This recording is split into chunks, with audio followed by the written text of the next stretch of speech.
Hi students, this video just a quick weekly update. I'm hoping to do these fairly regularly throughout the semester if they're helpful. It's something new that I'm trying, so if they're not helpful or you'd like me to change them in some way, just let me know. Very open to feedback on that. First, just to talk a little bit about this week in review. I think in general we're doing pretty well. Particularly, it's been great that people have reached out to me either through email or over the phone with any questions they have, any difficulties they've encountered. So thank you for that. Please feel free to continue doing that. I think that's helpful. It alerted me to some issues that made sense from a student's perspective, but which I was not aware of. So that was very helpful. Great work to those of you who are participating and getting involved and getting active in the course.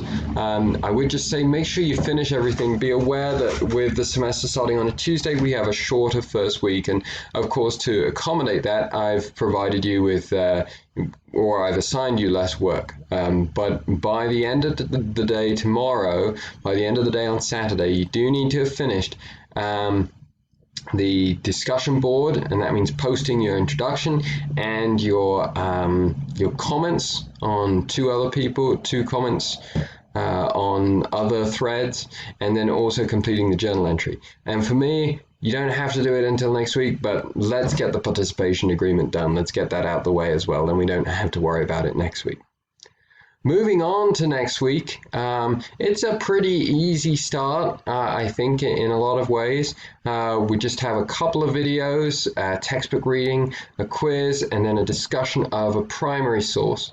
And then your writing assignment is going to be just outlining the primary source, basically by providing one bullet point per paragraph of the primary source. And some of you may already be familiar with outlining from your high school classes. Here we're outlining a primary source, but it should be fairly straightforward. Of course, if you have any questions, let me know. And then we have a journal entry as well. One word on the journal entries, I meant to say this earlier, and I know that different professors ask for different things. For me, it's easier if you either copy and paste, or if you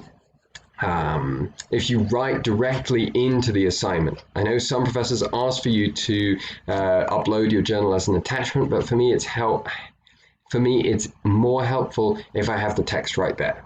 So if you can do that, that would be great. And then just a little bit of a reflection moving forward here. We're going into the Neolithic period, looking at the Neolithic Revolution, this amazing change in the way human beings lived.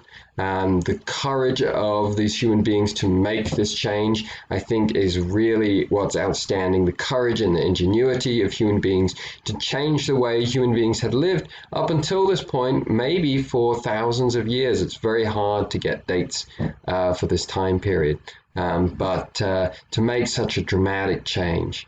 And then also to think a little bit about some of our themes for the course this week. Think about religion. What role does religion play in the Neolithic Revolution? How has religion changed by the Neolithic Revolution? What about geography? How does geography support the Neolithic Revolution? What geographic aspects help these societies establish sedentary civilizations? And then in terms of government and technology as well. What are the new approaches to government that we see developing after the Neolithic Revolution? And then what are the new technologies that we see emerging that are changing? So those are the things that I would say to keep in mind. Those are the things to think about. Those are the sorts of things that you're going to want to be able to take away from this, that maybe you would be asked to use on an essay at some point in the class. So those are the things to think about. I hope you enjoy learning about the Neolithic Revolution. Contact me if I can help you in any way.